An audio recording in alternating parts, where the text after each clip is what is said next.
Ako si Liz, isa sa mga working businesswoman na palaging naglalaan ng oras para makapakinig. Ito kasi ang isa sa libangan namin at talaga namang affected kami sa pagdadrama ng inyong magagaling na voice talents.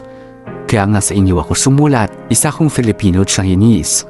Ang ama ko ay isang purong Chinese mula sa Shanghai, habang ang ina ko naman ay taga Iloilo pero nagtayo sila sa kanyang pamilya sa Binangonan, Rizal. Mayroon kaming negosyong poultry doon at yun ang nagpaaral sa akin at sa mga kapatid ko. Anyway, nakapagtapos ako ng college sa isang sikat na universidad sa Maynila at maswerteng napasok noon bilang executive secretary sa isang kumpanya. Doon ko nakilala ang mga amo kong half-Chinese na sila Nelson at Parsor. Magkapatid sila pero magkaibang pag-uugali.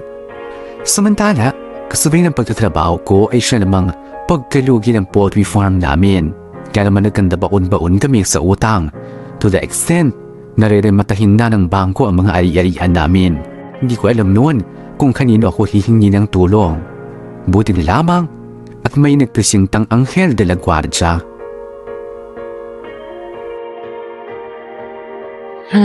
Good afternoon, Sir Arthur. You're late. Traffic ba sa labas? Opo, sir. Pasensya na po It's okay. Have a seat. Thank you, sir. Anyway, bala ko sanang dalhin ka dun sa isang mamahaling restaurant kaso naisip ko baka hindi ka sanay kumain dun. Kaya nag-decide na lang ako na dito na tayo sa fast food magkita. Anyway, I ordered food. Eto, I hope you like it. Salamat, sir. Pagpasensyahan mo na kung inistorbo pa kita sa trabaho mo. Kaya kita inimbitahan dito ngayon para may ilapit ako sa'yo na alam kong may kinabang tayong dalawa. Pero bago yung lahat, kamusta ang trabaho mo bilang secretary ni Nelson? Ayos naman po. Mabait naman pong boss si Sir Nelson. Talaga? How about your family? Kamusta sila? Hindi ko po ma-i-deny na hindi po sila okay. Kwento ko na rin po yun kay Sir Nelson. I know. Naikwento na rin sa akin ni Nelson yung tungkol sa problema niyong mag-anak. Malapit na palang rematahin ng bangko ang properties niyo sa Binangonan. Kasi hindi kayo nagbabayad ng inutang niyo. Ganun na nga po. Umutang po kasi yung mga magulang ko sa bangko para sa poultry business namin. Kaso, nalugi po kami nung nasalanta yung poultry farm namin. Nung bagyong Ondoy po. Sabi na rin sa akin ng kapatid ko na hanggat maaari ay ayaw mawala ng ama mo yung lupa niyo. Kasi minana pa niya to mula dun sa mga magulang niya. Kaya lahat kayo ay gumagawa ng paraan para lang makabayad ng pinagkakautangan niyo dun sa bangko. Yung problema mo yung dahilan kung ba't kita inimbitahan ngayon. I'm willing to help you. Sigurado po kayo, sir? Babayaran ko lahat ng pagkakautang niyo sa bangko. Aside from that, bibigyan ko rin ng mga magulang mo ng puhunan para magsimula ulit ng poultry business niyo sa Binangonan. Talaga po, sir? Naku, nakakaya naman po sa inyo. Gagawin ko yun, Liz. But in one condition. Ano po yun, sir? Siguro naman aware ka sa kaugaliang Chinese na since puro Chinese ang ama mo, di ba? Opo, sir.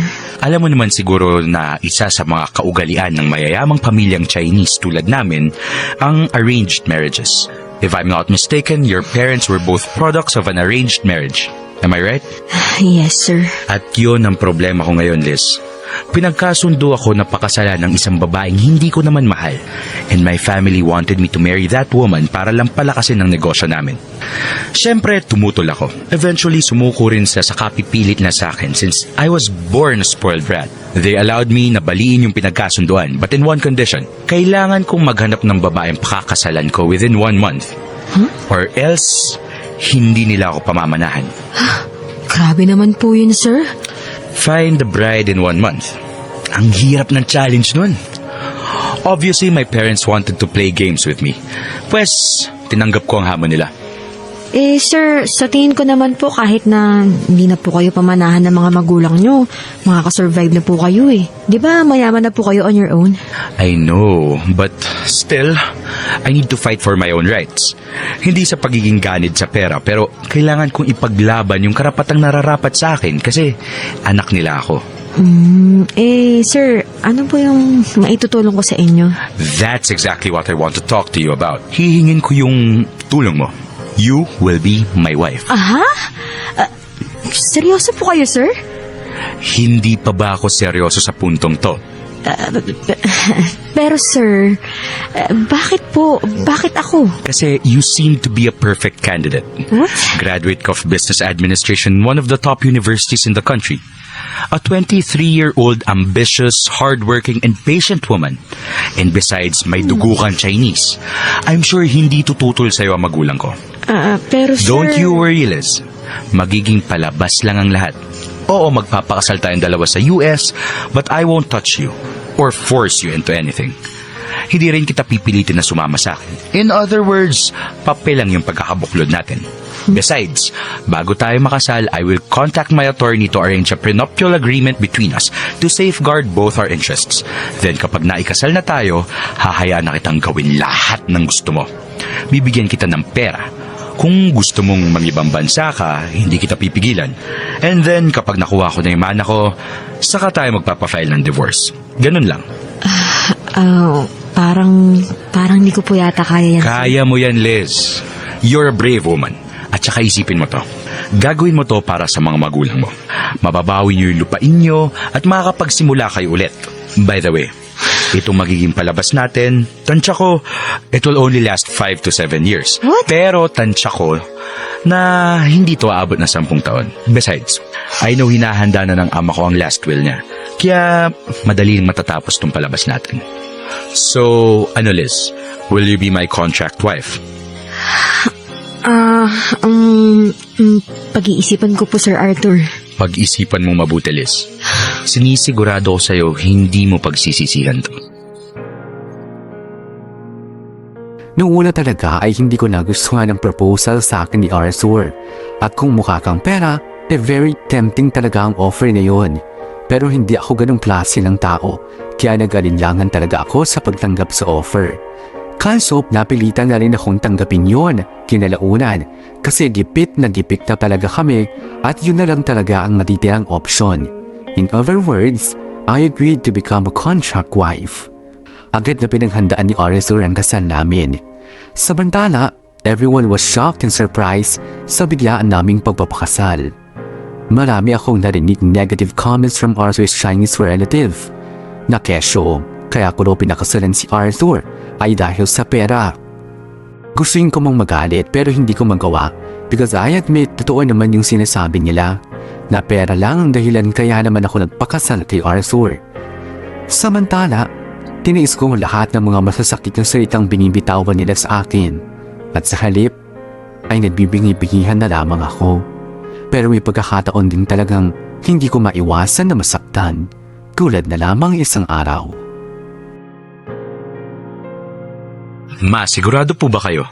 Kahit man lang magkape kayo. Hindi na. Sa susunod na lang siguro. Pupunta pa kasi ako sa mga ko. Alam mo na, kaunting kasino.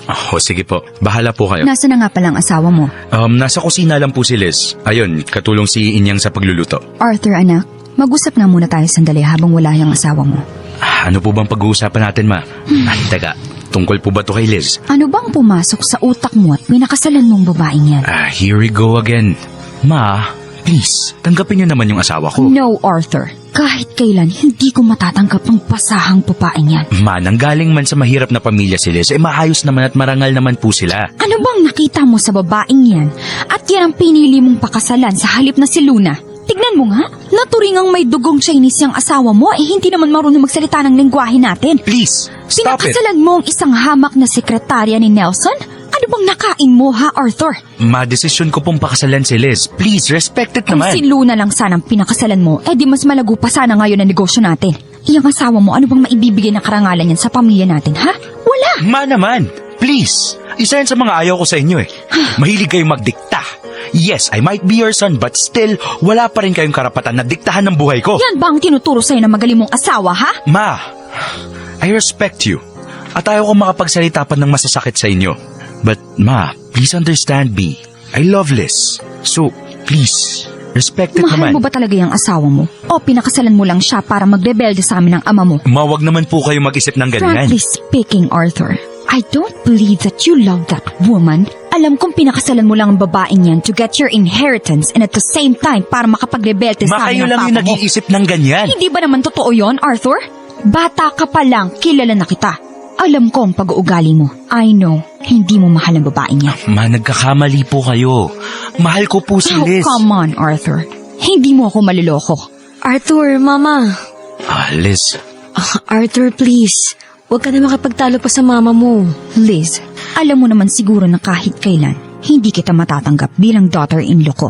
Kaya kung may natitira ka pang kahihiyan sa katawan mo, umalis ka na sa pamamahay ni Arthur. ma, ano ba? Alam ko naman ang dahilan kung bakit mo pinakasalan ang anak ko.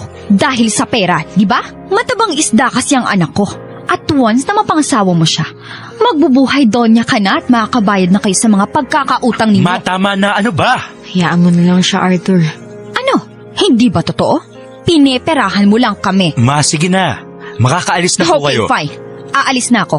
Pero itong tatandaan mo, Arthur. Mas nakakalamang talaga sa'yo si Nelson pagdating sa paggawa ng decisions. Ayan! Puro na lang si Nelson na magaling. Palaging siya na lang yung bida sa inyo. Wala kayong ibang bukang bibig kundi si Nelson. Sige na po, ma. Umalis na po kayo. Kahit kailan talaga black sheep ka sa pamilya. Diyan na nga kayo. Arthur naman. Pagpasensyaan mo na biyanan mo, ha. Luba na kasi at ganyan ang ugali. Ginawa ko naman ang lahat para magustuhan ako ng mama mo eh. Kaso, ayaw niya talaga sa akin. Porque hindi naman daw ako galing sa mayamang pamilya. Kung ikaw na may dugong Chinese, ayaw pa niya para sa akin, lalo pa kaya kung purong Pinay yung pinakasalan ko? Siguro kung ginawa ko yun, matagal na akong tinakwil na mga magulang ko. Pero alam mo Arthur, nakakahalata na ang mama mo tungkol sa atin eh. Kung sa bagay kasi hindi mo talaga maiiwasang manghinala ang mama mo.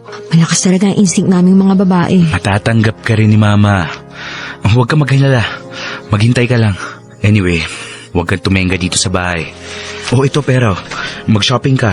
Pagkatapos, kung kulang pa yan, gamitin mo na lang yung credit card mo. Huwag na. Wala akong ganang lumabas ngayon eh. Saka, alam mo namang hindi ako mahiling mag-shopping, di ba? Anong gagawin mo dito? Papakalosyang ka dito sa bahay. Kailangan ko lang magpahinga ngayong weekend. Kasi pagdating ng Lunes, isasabak na naman tayong dalawa sa trabaho. Sige. Kung ayaw mo, ako na lang ang lalabas. Saka naman pupunta. Mag-happy-happy lang kami ng barkada. Inuman, bar hopping. Baka madaling araw na ako umuwi. Pero Arthur naman, napapadalas na yung pag-uwi mo ng madaling araw eh. Teka nga, huwag ka nga umasta na parang tunay kong asawa. Remember, palabas lang ito, Liz. I know. Pero concern lang naman ako sa'yo, Arthur. At saka kahit naman palabas lang tong pagsasama natin, asawa mo pa rin ako sa mata ng batas. Ay, nako, Liz. Sige na, aalis na ako. Anyway, wag niyo na rin ako ipagluto ng pagkain. Kakain na lang ako sa labas. Bahala ka. Ingat ka na lang. Tinis ko noon ang lahat. Kinain ko pati ang pride ko alang-alang sa pera. At sa halip na magpa-apekto, ay mas ginalingan ko pa ang acting ko bilang asawa ni Arthur. Naging maganda pa rin ang pakikitungo ko sa mother-in-law ko at sa mga kamag-anak ng asawa ko. Pero minsan, hindi talaga may iwasan na sumingaw ang mga pinakatatago niyong lihim.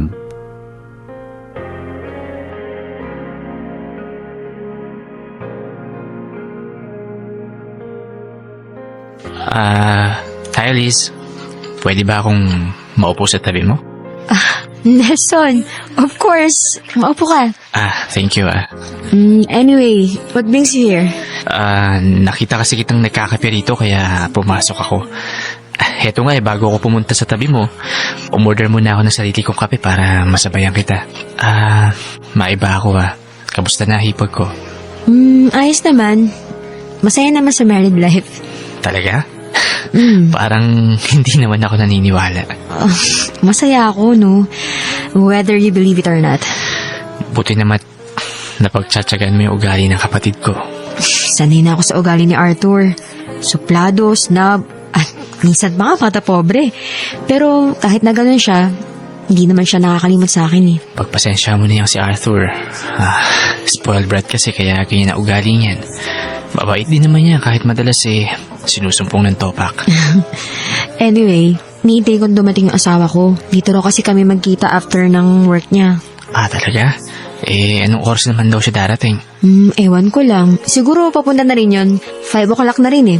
By the way, ikaw, kamusta naman kayo ng girlfriend mo? Okay naman kami ni Serendipity. Going strong. Really? Bakit parang malungkot ka? Akala mo lang yun. Well, nice to hear kung ganun nga. Liz? Yes, Nelson. Mahal mo ba talaga yung kapatid ko? Oo naman. Teka, bakit ka ba nag-aalinlangan sa pagmamahal ko sa kapatid mo? Hindi ba't palabas lang yung lahat? Ha? Paano mo naman nasabi na palabas lang namin ni Nelson ang lahat? Ay, okay. Liz, nasabi na sa akin ni Arthur ang totoo. Ano naman nung sabi niya sa'yo?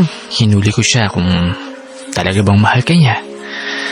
At inamin niya sa akin na usapan niyo lang yung pagpapakasal para makuha ni Arthur yung mana niya mula kay Papa. Ganun? Sinabi niya talaga yun sa'yo? Sinabi sa akin ni Arthur na may kasunduan kayo na kapag naibigay na ng mga magulang namin ang mana niya, tsaka lang kayo magka-file ng divorce. Since sa Amerika nga kayo nagpakasal na dalawa. Sinabi rin sa akin ni Arthur na kasunduan niyo na kapag pumayag ka sa gusto niya, ibabayaran niya yung pagkakautang ng pamilya niyo sa bangko para mabawi niyo yung property niyo sa binangonan. Okay. Totoo nga yun.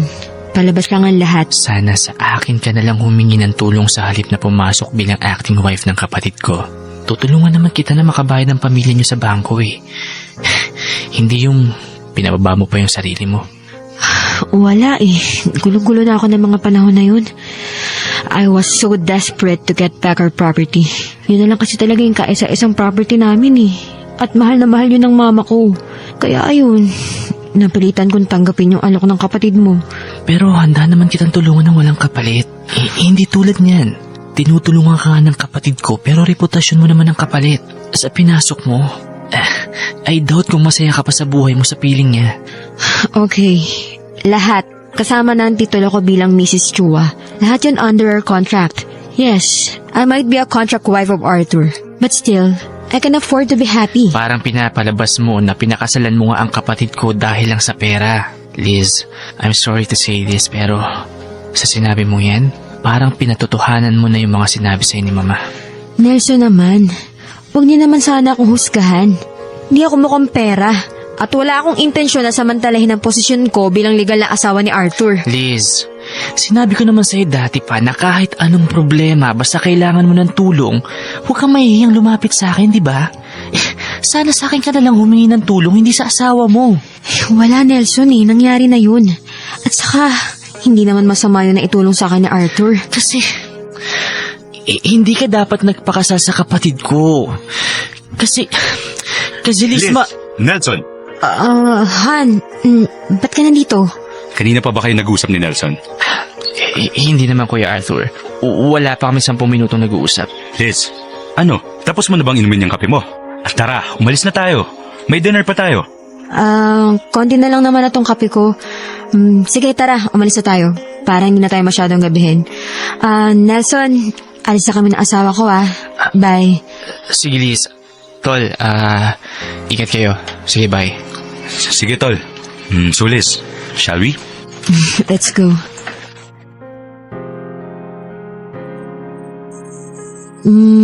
Arthur, alam na pala ni Nelson ang lahat? Oo, magaling siyang manghuli. Nabuking niya ako pero nangako naman siya na hindi niya sasabihin yung totoo sa magulang namin. Liz, Bakit Arthur? next time, huwag ka na makikipag-usap o kahit man lang lumapit kay Nelson. Pero Basta Liz, ayoko makita ka nakikipag-usap sa kanya. Pero bakit Basta. Arthur? Huwag ka na magtanong. Okay, fine.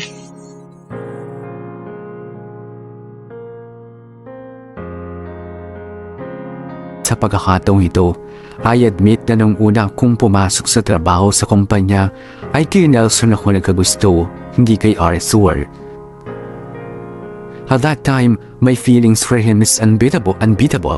Kaya tuloy may pagkakataon na pumapalpak talaga ang acting ko bilang asawa ni Arthur. Anyway, simula noong maikasal ako kay Arthur ay sinubukan ko rin namang mahalin ang asawa ko. Oo, unti-unti siyang nagkakaroon ng puwang sa puso ko, pero si Arthur malabo. Sa tingin ko kasi noon ay hindi ako makukuhang mahalin ng asawa ko because he's so self-centered, ambitious at insensitive. Minsan tuloy, napapaisip ako kung tama ba itong desisyon kong maging contract wife ni Arthur. Marami kasi ang pagkakataong nasasaktan ako dahil sa pababaliwala niya sa akin. But as always, I had high hopes na isang araw, maaring magbago si Arthur at isang araw ay makuha din niya akong mahalin. Sinikap kong mahalin ang asawa kong si Arthur kahit tingin lang niya sa akin ay isang contract wife. Minahal ko siya ng walang kapalit. Kaso mukhang sinusubukan talaga ako ng tadhana dahil pinaglapit niya kami ni Nelson. Dahil doon, sa halip na mahalin ko ng buong asawa ko ay nakihati roon si Nelson. Kung tutuusin, mas nakakalamang doon si Nelson kasi kami ang madalas sa magkasama bukod sa siya naman talaga ang unang lalaking minahal ko. Samantala isang gabi, Liz. Bakit Liz, pa, wait. Nelson? Bakit ka ba sumusunod-sunod pa sa akin? Pwede ba kita makausap? Okay, fine. O, anong pag-uusapan natin? Liz, ba't mo ba ako iniiwasan, ha? Hindi kita iniiwasan, pero... Ano yung ginagawa mo? Hindi ba't pang iiwas yan? Liz, alam ko, pinapaiwas ka sa akin ng asawa mo. Nelson, paano hindi naman ako paiiwasan sa'yo ni Arthur? Paano yung sunod mo sa akin? Ano ba talaga kailangan mo, Nelson? Hiwalayan mo na si Arthur. Ha? At bakit ko naman hihiwalayan ang asawa ko? Hiwalayan mo na siya, Liz. Hindi mo na kailangan ng pera niya. Diretsahin mo na nga ako. Mahal kita, Liz. Ano? Matagal na kitang mahal. Ako ang tunay na nagmamahal sa'yo. Pero Nelson... Liz, sa totoo lang, matagal ko na noong gustong sabihin na mahal kita eh. Kaso bigla ka na lang nagpakasal sa kapatid ko nun eh. Alam mo ba ha? Sobra ako nasaktan nun. Liz, ginagamit ka na ng kapatid ko para lang sa pansarili niyang interes eh. Huwag ka namang magpagamit sa kanya. Liz, hindi ako katulad ni Arthur. Hindi ako manggagamit. At saka, totoo yung pagmamahal na nararamdaman ko sa'yo. Liz, nakikiusap ako. Hiwalayan mo na yung kapatid ko. Pero Nelson, paano naman yung girlfriend mo? Hiniwalayan ko na ang girlfriend ko. Huh? Hindi kami magkasundo bukod sa pera lang naman ang habol niya kaya nakipagrelasyon yun sa akin eh. Liz, hindi ko siya mahal. Kasi ikaw lang kaisa-isang babaeng minahal ko. Pero Nelson, ayoko magtaksil kay Hindi Arthur. ka naman magtataksil sa kanya kasi hindi naman kayo nagmamahalan. Nagkakamali ka, Nelson eh. Kung alam mo lang, mahal ko na si Arthur. Nagmamahalan kaming dalawa. Huwag mo kong lokohin. Alam kong hindi ka mahal at kahit kailan eh, hindi ka matututuhang mahalin ng kapatid ko. Hindi totoo yan. Liz, pinanganak si Arthur na manhid at makasirili. Huwag mo sayangin ang pagmamahal mo sa kanya. At saka, alam ko na ako naman talagang mahal mo ever since eh. Nelson, Sekretarya pa lamang kita, alam kong may lihim ka ng pagtingin sa akin. Halatang halata naman sa mga kinikilos mo na mahal mo ako hanggang ngayon. Liz, this time, magpakatotoo ka naman sa nararamdaman mo. Nelson, nagkakamali ka. Please naman no, sa akin mo na lang ibaling ang pagmamahal mo. Nelson. Yung pagsagot mo sa halik ko, napatunayan lang yun na mahal mo nga talaga ako. Ano, Liz? Papaka-plastic ka pa ba? Nelson, ang totoo niyan. Mahal din kita. I love you too, Liz. Liz! Arthur? Nelson! Arthur, kanina ka pa dyan? Halika nga dito, Liz! Arthur, Halika. ano ba? Bitawan mo nga ako, nasasaktan Halika ako nga dito. eh. Kuya, bitawan mo nga si Liz. Huwag ka makialam dito, Nelson. At kahit kailan, huwag ka nang lalapit sa asawa ko. Kasi kapag nakita ulit kita nakasama ang asawa ko, baka makalimutan kong kapatid kita. Arthur, palayain mo na si Liz. Oo, huwag mo na saktan pa ang loob niya. Hindi mo naman siya mahal eh. Sinong may sabi sa'yo na hindi ko mahal ang asawa ko? Nagkakamali ka, Nelson. Mahal ko si Liz at yan yung isaksak mo sa kokote mo. Hindi mo mahal si Liz. Kasi baka sarili ka eh. Mas mahalaga lang sa'yo ang pera at ang ambisyon mo. At sino ka naman para husgahan ng mga nararamdaman ko para sa asawa ko? Wala kang alam, Nelson. Liz, halika nga. Bitawan mo si Liz, Arthur. Lumayo ka nga sa asawa ko. Arthur, please, tama na. Nelson, sige na, aalis na kami ng Liz. asawa. Tara na, Liz. Halika na. Aray ko naman, Halika nga Arthur. Ano ba? Halika nga dito. Huwag mo naman akong hilahin, nasasaktan na Pumasok ka sa ako kotse, eh. dali. Arthur, I'm sorry. Kaya kita pinapalayo sa lalaki kasi alam kong aagawin ka niya sa akin. Nung araw na nalaman niyang palabas lang lahat ng pag-aasawa natin, sinabi niya sa akin na mahal ka niya. Kaya kita nilalayo sa kanya. Arthur, ayoko na eh. Pagod na ako sa ganito sitwasyon natin. Kung hindi mo naman ako kayang mahalin, mas mabuti pa sigurong palayain mo na lang ako. Hindi, Liz. Basta hindi kita palalayain. Pero Arthur... Walang pero-pero. Basta akin ka lang, Liz.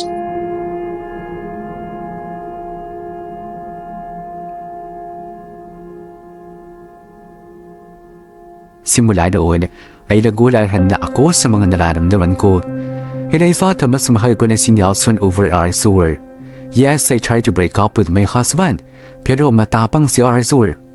He never let me go at sa halip, tinrato niya akong espesyal. Although hindi siya vocal sa pagsasabi ng I love you, pero nararamdaman ko sa mga kilos niya na mahal niya ako. At that time, I was so confused. Samantala, isang araw,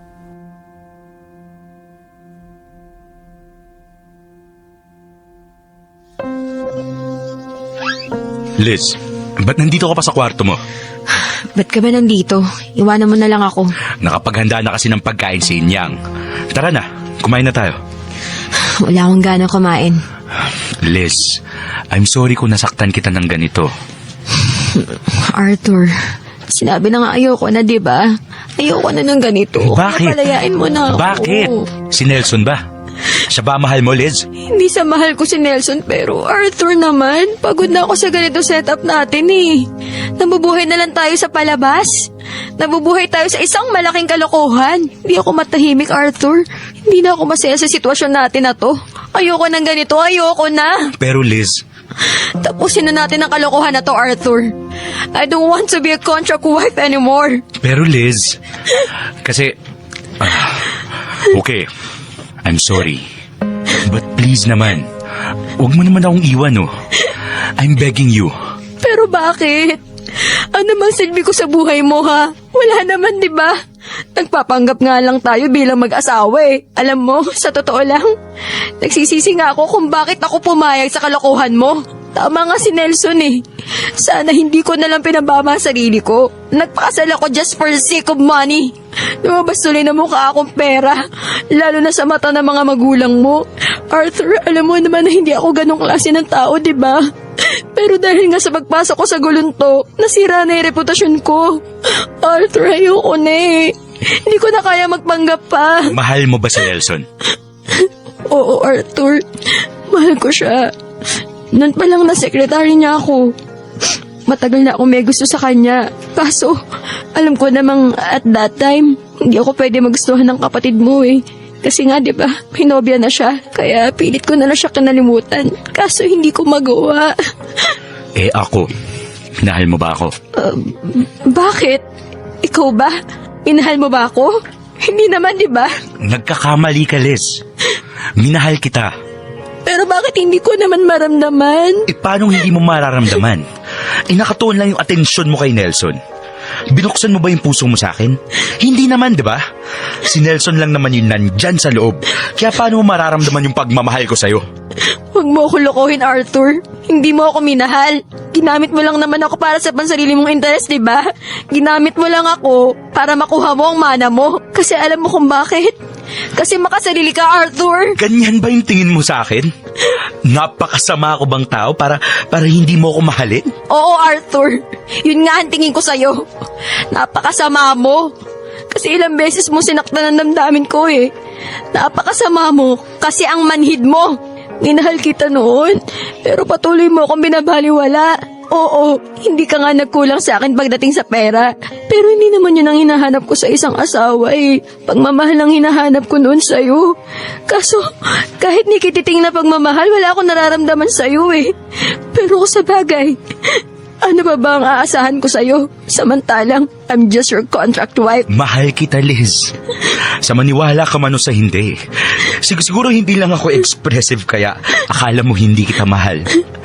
Hindi ko nagawang i-express sa'yo yung totoong nararamdaman ko. Kasi alam ko si Nelson lang naman yung mahal mo eh. At hindi ako. Isa yun sa pinakamalaking pagkakamaling ginawa ko. Kasi, alam mo ba, sobra akong nasasaktan at nagsiselos kapag kasama mo si Nelson.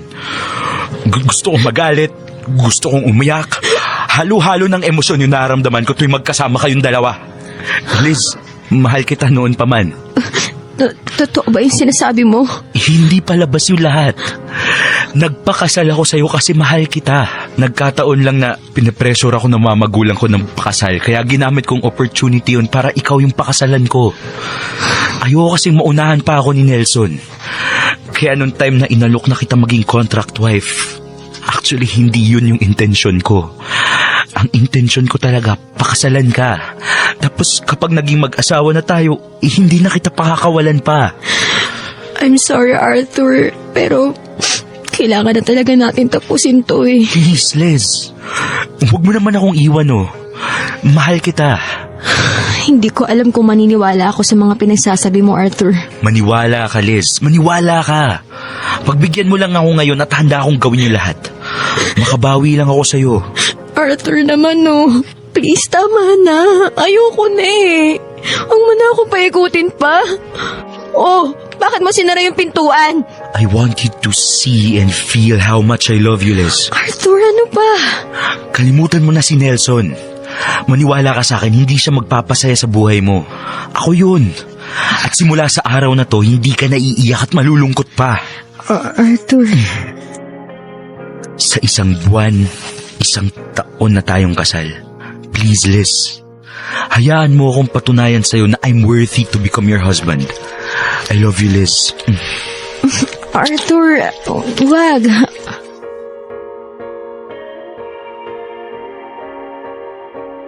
Sa unang pagkakataon ay nagsiping kaming dalawa ni Arthur. Yes, I lost my virginity to him, pero at that time ay wala akong pinanghihinayangan. In that act, I realized that there's something in Arthur that I shouldn't give up. At yun ay ang pagmamahal ko sa kanya. Pagkatapos noon, dun ko lang napatunayan na mas mahal ko ang asawa ko over Nelson. Kaya naman, Nelson, Liz, kala ko hindi ka na makikipagkita sa akin eh. Kamusta ka na? hindi ko na maipagkakailag.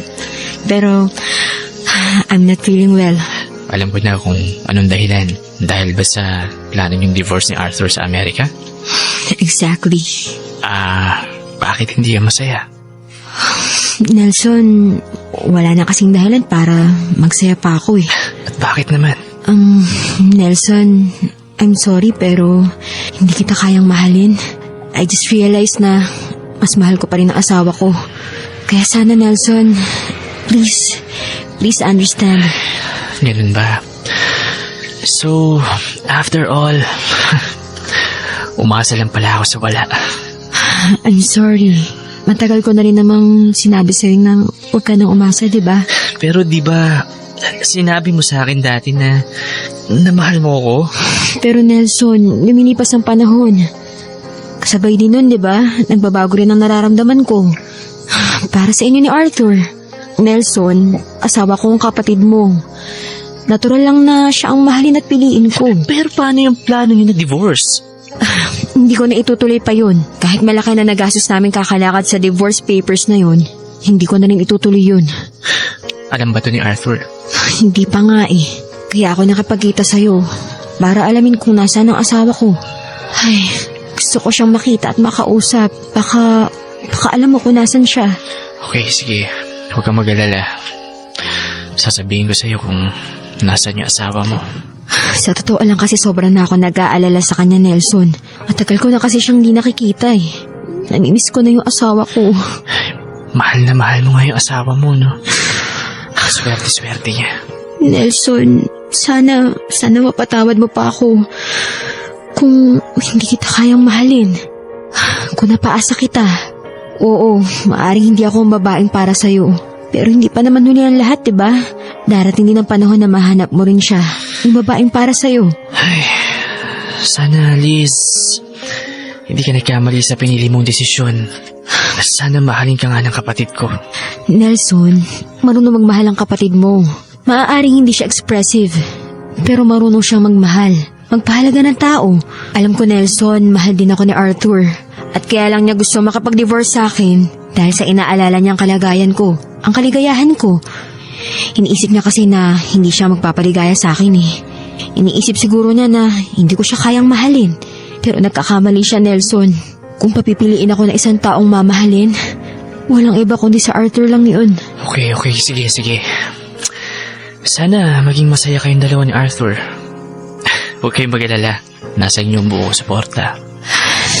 Sorry talaga, Nelson. Okay lang, sige. At salamat sa lahat. Tara, ihatid natin sa tinutuluyang bahay ni Arthur. Salamat.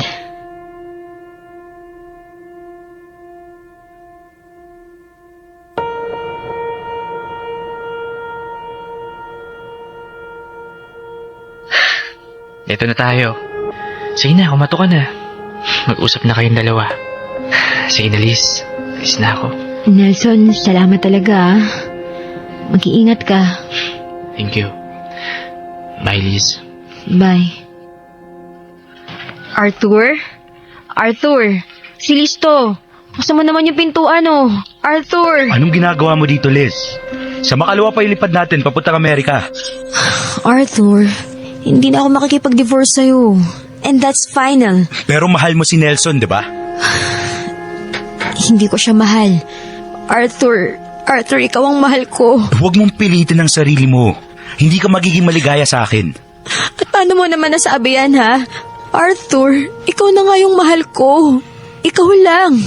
Basta itutuloy ko pa rin ang divorce. Hindi, Arthur. Hindi ako papayag. Hindi tayo maghihiwalay. Pero Liz, Hindi ako makikipaghiwalay, sinabi eh. Mahal mo ko. Mahal kita. Please, Arthur. Huwag mo na pahirapan pa yung sarili mo. Huwag na natin pahirapan pa sarili natin. Mahal kita. So please stay with me. huwag kang mag-alala. Mahal kita, pero nangangamba lang ako na baka iwan mo rin ako. Hindi, Arthur. Buo na ang desisyon ko. I'm 100% sure na mahal kita. Makakaasa ka sa akin na hindi kita iiwan. Kaya Arthur, please don't hesitate to love me. Liz, I love you. Sige, wala nang divorce. Liz, I promise you, hindi kita iiwan. And I will love you forever. I love you, Arthur. So paano na yung pagpunta natin ng Amerika? Itutuloy pa ba natin? Of course. Pero hindi na para sa divorce, kundi para sa second honeymoon. Sige, gusto ko yan. Arthur, magsimula ulit tayo bilang mag-asawa. Yung totoong mag-asawa na. And I know, sa pagkakataong ito, alam ko magiging masaya na ang lahat. Oh, Liz, magsisimula ulit tayong dalawa. Hindi na natuloy ang paghihiwalay namin at nagsimula ulit kami. I devoted myself to my husband at ganoon din siya sa akin. And as expected, naging masaya kami simula noon. Sa ngayon, ay may 4 na kaming anak ni Arthur at masayang-masayang pamilya namin. At bagamat medyo busy kami sa negosyo, sinisigurado namin na may oras pa rin kami para sa isa't isa. Sa pagkakataong yun, ay wala nang pagpapanggap. Lahat, totohanan na. At masaya kami ni Arthur ngayon kahit na nung umpisa ay hindi masyadong kagandahan ang nangyari. Anyway, hanggang dito na lamang ang sulat ko. I hope you will find time reading this letter. Sana mapili nyo itong i-edit. Thank you very much and God bless sa inyong lahat.